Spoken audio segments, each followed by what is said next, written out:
दोस्तों, आयकर विभाग की तरफ से आई महत्वपूर्ण जानकारी, जिसमें बताया गया है कि आपका ITR कहीं मिसमैच तो नहीं।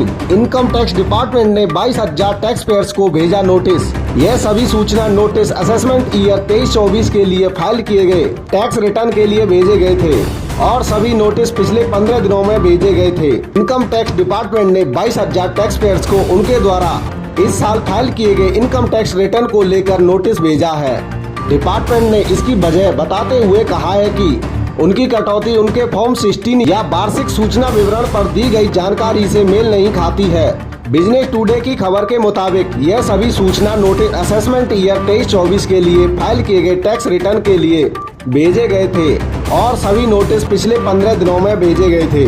खबर के मुताबिक फाइल किए गए रिटर्न और डिपार्टमेंट के आंकड़ों में क्लेम की गई टैक्स कटौती के बीच 50,000 रुपए से ज्यादा की असमानता पाई गई। इसको नोटिस करते हुए डिपार्टमेंट ने यह एक्शन लिया है। डिपार्टमेंट ने उन 8,000 टैक्स पेयर्स को भी नोटिस भेजा है जिन्होंने हिंदू अविभाजित परिवार सेक्शन के मुताबिक रिटर्न फाइल किया था।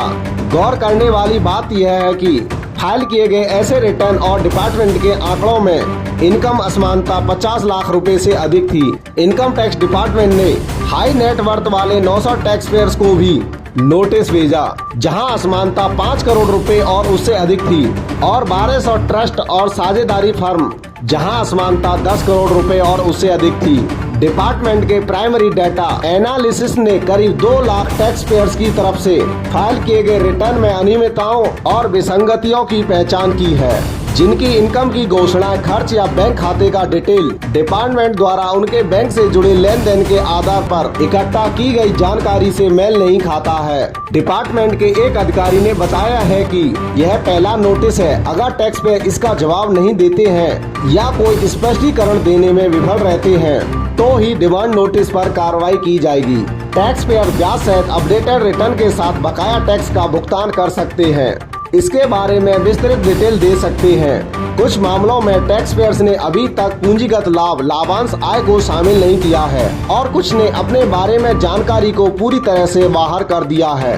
दोस्तों, IT डिपार्टमेंट की तरफ से आई इस जानकारी के मुताबिक क्या आपने तो नहीं की ऐसी गलती जिसकी वजह से आपको भी नोटिस का सामना करना पड़े? अगर दोस्तों आपने भी कर दी है कुछ ऐसी गलती तो हमें कमेंट बॉक्स में कमेंट करके जरूर बताना, जिससे कि हम आपके लिए कुछ सॉल्यूशन ढूंढते हैं।